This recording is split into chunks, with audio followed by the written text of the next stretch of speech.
Well, thanks for everyone being here. This is going to be a different twist in what we've been talking about over the last couple of days, because we've been talking about speed, we've been talking about flow, we've been talking about social media, we've been talking about integration, data, and now we're going to talk about this storm cloud that's out there on the horizon that could shut us all down. You know, Rashad was up here walking on the stage telling the industry that we're all cockroaches, that we're going to survive. And even cockroaches have pesticides that slow them down along the way. And privacy can be one of those pesticides. And so we're going to talk about privacy in an era that, you know, we learned early in the conference that what we're trying to do is to surround the consumer. We want to go deep. We can reach anyone. We just heard that on the social media panel. We have storm clouds on the horizon. When we're talking about optimization and metrics of data, we know anything is possible, but there are these regulations, not just proposed regulations, there's real regulations, and we have a movement going on. The DAA, which is the headline of this panel, is the Digital Advertising Alliance, and it's a movement, and these are the leaders of that movement. So I want to talk about DAA, I want to talk about privacy and how the DAA provides a key to solving one of the key issues that's confronting the industry. So are we heading to a collision? Are we confronting a problem where the social media data integration, data optimization is going on a collision course with the opportunity is on a collision course with the privacy regulations? Are we heading toward, you know, cruising toward a bruising here, or do we have a solution? Nancy, tell us where we are, where we've been, how, you know, what are we doing right now? Well, to answer your question about are we heading toward a collision, I think we have the opportunity to take the driver's ed class that might help us avoid that, if you will. For the last almost 4 years now, the collective associations that you see here have been working diligently to stay out ahead of the regulators, and I think it was very encouraging yesterday to hear the commissioner talk about they're pleased with what we've done so far. They expect more from us as we keep moving forward. The Digital Advertising Alliance was formed officially 2 years ago. It became part of our self-regulatory efforts and is now sort of overseen, if you will, by the ASRC, which for those of you who don't know, it used to be unfortunately named NARC, but now it's the Advertising Self-Regulatory Council. We have taken on cases. We've actually worked very closely with those companies where we've taken on the cases, and in every single instance they've come into compliance, which is exactly how a self-regulatory effort is supposed to work. So I feel good about what we've done. We have much more to do, especially as we move into, I think next month we'll be releasing the guidelines for mobile. And then That's we news. will, that is news. That's news. They're almost done. I think they're in their final edits, so we'll be able to fold mobile in. Obviously, there were some differences between the online guidelines that we issued, and when you get into mobile, it's much more personal, so we needed to work on that. And then the next phase is social, and where do we go from there? I want to just slow it down a little bit, because I don't know how close you all are with what we're very close to this DAA, Digital Advertising Alliance, the adchoices.info, the icon. Bob, just explain, like, real simple for somebody who's never heard of the icon or what Ad Choices is, what it basically is with transparency and control. Sure. The answer is real simple, is that in this era where everything is fully transparent, that we need to have a mechanism to ensure that the advertising that marketers are doing are being done responsibly. And in order to be able to do that, we had to set up a basic monitoring system. Literally what we try to do is to monitor what's taking place almost in every digital platform. The DAA, in working with companies like Evidon, essentially monitor to ensure that the ads that are being put forward are in compliance with the self-regulatory principles that the DAA, the Digital Advertising Alliance, created in 2009. By attempting to marry up those principles with what is actually taking place over the internet, we can then distill down very simply who's in compliance and who's not. And that basic mechanism gets sent on to the ASRC, the Advertising Self-Regulatory Council, that if there's a lack of compliance, we work it out and we essentially neuter all those. And this is something the DAA Digital Advertising Alliance, adchoices.info. These are, if you have not gone to those websites, go to the websites. That's your homework assignment. Because it's not something that's just delegated. It's not that, oh, these policy wonk people are going to worry about this. I don't have to worry about it.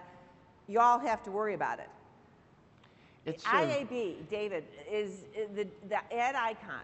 Is it a purpose-driven brand? Is it just a brand? Is it a gimmick? How has government seen it? Is it a lobbying ploy? Well, I think, as Nancy said, government has seen it well. The Obama administration last year backed the self-regulatory efforts that you see represented up here. And I think there's something else that we shouldn't overlook. It's a means by which we're doing something that we do very rarely, and we ought to do more. And the people in this room, I mean, we're in the communications business, and the thing we do least well is communicate to consumers what our value is and what their ability is to control their privacy online. The ad icon allows them to click on it, and it's served billions of times a day across all sites, across many different ads. You click on it, you go to a website, and you can figure out whether you want to be behaviorally targeted or not, if you want your ads to just show up out of the blue, or if you want something that's a little more tailored to your experience. All of those choices are available to consumers. We haven't done a great job of telling them that. That, you know, it's an interesting thing, because when you talk about consumer protection, we talk about consumer protection, which was kind of invented 100 years ago. The Federal Trade Commission has a 100-year anniversary coming up. And you think about consumer protection as protecting the consumer against information that they cannot control. We're living in a world now where the consumer actually asks for the information. So it's consumer is in control of this. They have a role in protecting themselves too, and there's some knowledge. They have a responsibility. They have a responsibility. We have a responsibility. They have a responsibility. But that's where the essential conflict is coming in with government right now. Right. Because many in the government don't believe that consumers really have that level of control and want to regulate that exchange.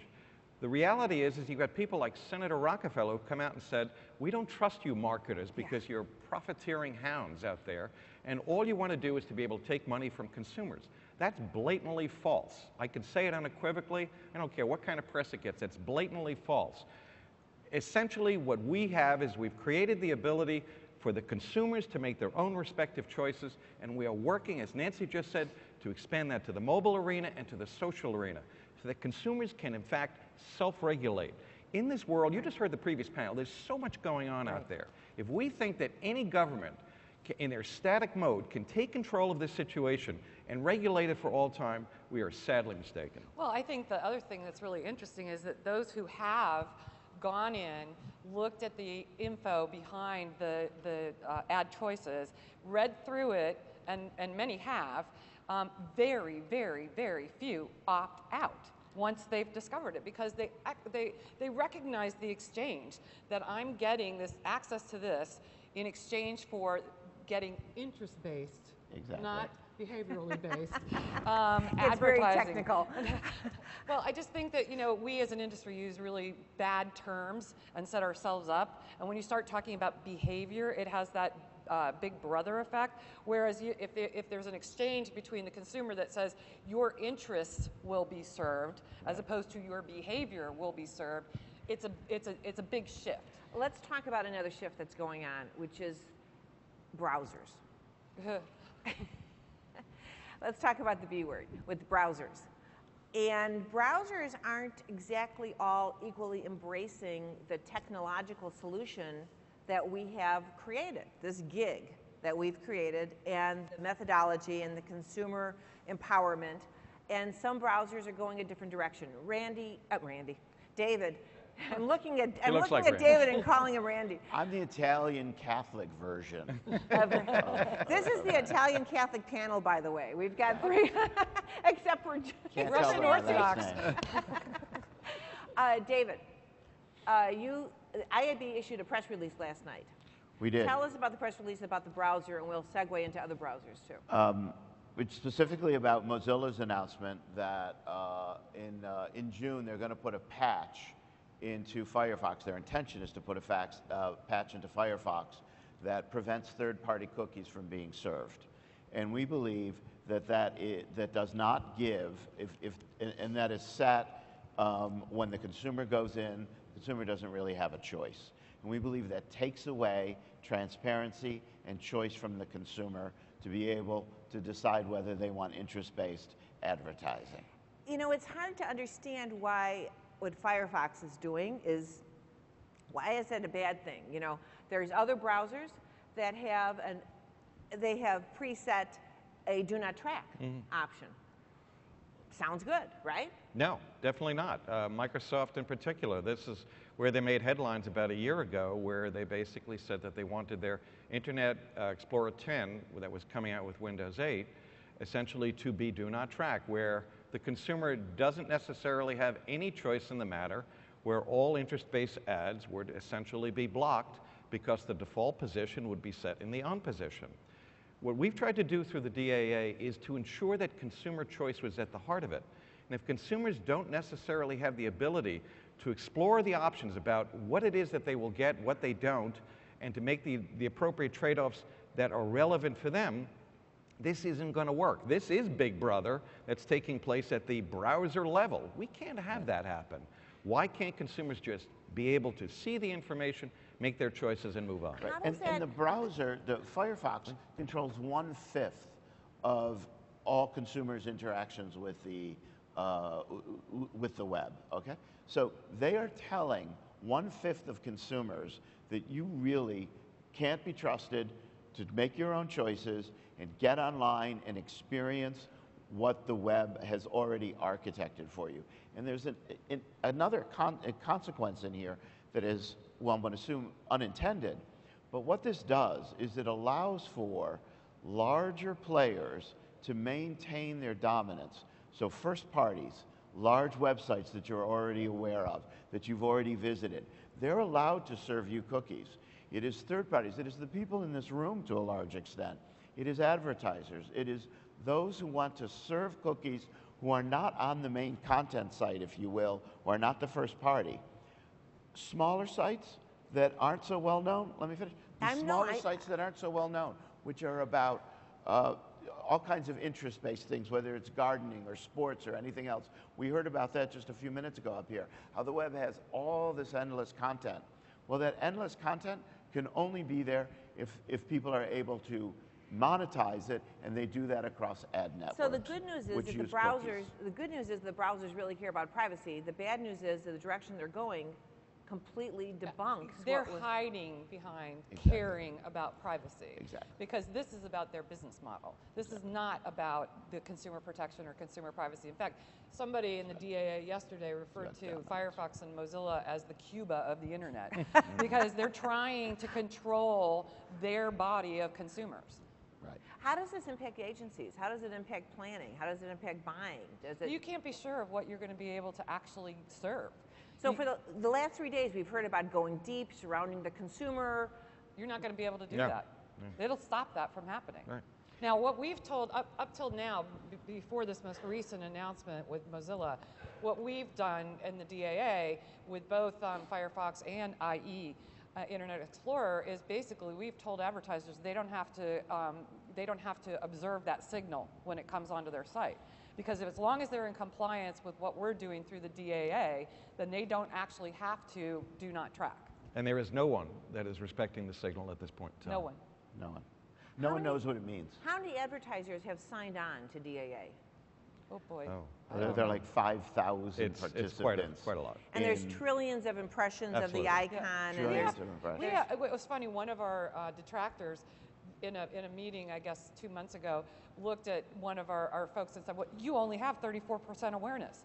But, hey, that's after 18 months. Yeah. We have 34% awareness after 18 months. Right. So it's amazing. Do not track. When these browsers or when government official says we want do not track, does that mean really do not track, or what does it mean? I think there's a lot of confusion out there about what do not track means. There is no standard definition.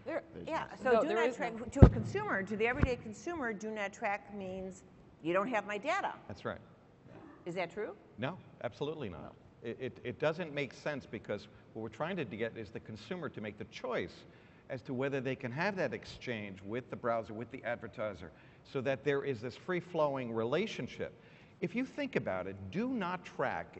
They're trying to make it analogous to the old do not call process of a number of years ago that the FTC came out with. It is not about that. We are not about inhibiting the advertiser, agency, consumer relationship. You just heard the previous panel talk about the free-flowing communication and relationships that are taking place. Now we want to pull that back. We're basically going to damage the whole advertising mechanism that has been benefiting consumers and advertisers for the past decade. And this isn't just blowing smoke here, no pun to the Pope, but this isn't just blowing smoke that, oh, the sky is falling. The sky is falling. This really would shut down the ability to do commerce on the internet for a long period of time. I mean, this technological solution that we have crafted is a good solution for now, and this completely defeats it. The biggest problem that you have, and with the people in Washington, the more senior members of the House and Senate, if you will, they don't understand all this. They just think it sounds good to say do not track because it feels like the right thing to say based on do not call and all of. They don't really understand the exchange of commerce on the internet or on mobile. They don't get it. Most of them don't use that technology themselves.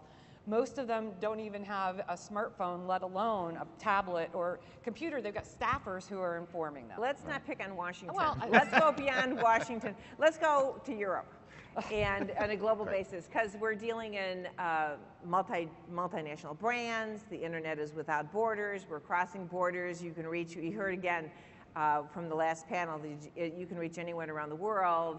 You're sending tweets out all over the world. Europe is more constricting than the United States with their privacy principles. Europe, the European Commission, there's commissioners who want to impose a do not track from a regulatory standpoint. Right. Right, well, David? Yes, and of course there's a long time between what what Brussels decides, the commissioners there, and how the various countries put them into law. What did happen recently was the Netherlands actually put into law these intense restrictions around first party and third party. And what they found was that the people of the Netherlands got so frustrated from their new experience online, which was all these overlays, these pop-ups, is this okay, is this okay, is this okay, that people said, change the law back. They haven't done that yet, but if people regulate, and that's Nancy's point here, if people regulate who don't understand how it works, the end result is going to be bad for consumers, both in terms of advertising and in terms of news and entertainment that they expect to get online. I think both things are going to be necessary. The government needs to understand how it works, and we need to understand how it works and the solutions, how the solution addresses the risks. But I have to get back to the European situation. You're right. They are more restrictive. But in spite of their tendencies, the EDAA, the European Digital Advertising Alliance, went live last October to follow the exact same pattern that we're having here in the US. And in fact, they are meeting success. So despite their propensity to regulate, they have essentially put some confidence behind the self-regulatory mechanisms. So it is moving forward. It is moving forward, and I think, interestingly, they're licensing the icon from us. Right. But I also think that part of what happened with the EU is they didn't get out in front of it fast enough. And one of the things that I think we've tried to do repeatedly and are continuing to do is get out in front of it so that we can say to the regulators that we can self-regulate. Right. And we've been doing that in a number of different places around the world in addition to Europe. Because if you're thinking global, you've got to think more than Europe. You've got to think Australia. In Australia, this is actually the same thing is going on, where there's an IAB that is working with a variety of other associations to drive self-regulation. It's even going on in Chile, a number of countries around the world. So in English, a real dummy-down version of what we're talking about is we've got this icon, you license the icon, you have to have a mechanism behind your gig so that when somebody clicks on the icon and they want to opt out of those ads, that it actually works. Yeah. And if it doesn't actually work, then there's a self-regulatory mechanism that'll zap you. Is that fair? Well, that sort of? Yeah, the consumer choice mechanism works. Right. Completely, and there is, if there is any default, it's relatively minor, but it works. And what we're trying to say is that the mechanism for advertisers, they have to respect the principles of self-regulation and responsible advertising. I want to segue into that. We have a couple seconds left, but to have this panel up here and not use the opportunity to talk to the industry about self-regulation, Bob, do you want to just give a little commercial message about self-regulation? That, you know, we know that transparency and accuracy and honesty and authenticity is all important to this industry. That's what self-regulation is about. I mean, if you just look at Ad Age. Ad Age this week, it focused its entire publication on self-regulation. It is, in this environment that is moving so rapidly, we have to be responsible in our approaches. And we cannot rely upon anybody but ourselves to ensure that the principles that we market to all consumers, and especially children, are done in a way that are fully transparent, above board, and essentially places us at the top of the reputation heap. Yeah. And the mechanisms that we use are essentially founded in the Advertising Self-Regulation Council and all of the respective organizations they touch. This is the foundation of the advertising and marketing industry.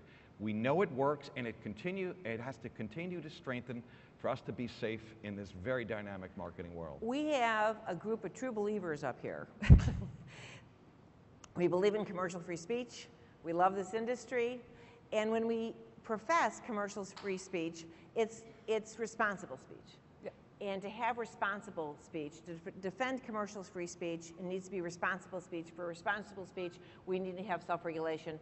In this new environment, we need to have self-regulatory mechanisms that address the technological opportunities and prevent the collision course that otherwise we could be headed into. Yep. Yes. Any last thoughts? No, the only thing I will say, because I know for a lot of people who are out in the audience, 5.5 years ago, or 5 years ago when I got to the fore, I didn't know anything about any of this. And I also did not recognize how important it was. It was like a utility. The electricity is always on. That when that light switch goes on, the electricity is on. But imagine if that light switch goes off. And that's what this is about. I'm so glad you said that, because self-regulation also takes funding, it costs money, and it takes support. So there's another homework assignment. If you're not donating, if you don't belong to the Better Business Bureau to help support these self-regulatory efforts that we're talking about, look into that, because that's very, very important. And it takes commitment from people here in this room to participate in it, but I also think it takes commitment from us as an industry to say, listen, consumers can have our trust. They can believe us, and we will behave the right ways. And we need to be able to communicate that, and we can communicate that, and I think people in this room can help us get there. If you think about the opening slide, or in the first day where it said advertising industry is slightly above lumberjacks, well, we certainly have to get way above that. And a great preponderance of CEOs of your client members, of the ANA members, this huge percentage of CEOs didn't trust marketers. And it's like, that's really scary and very sad. And we can all address that. So I thank you all. Thank you. Thank you. Appreciate it. Thank you all.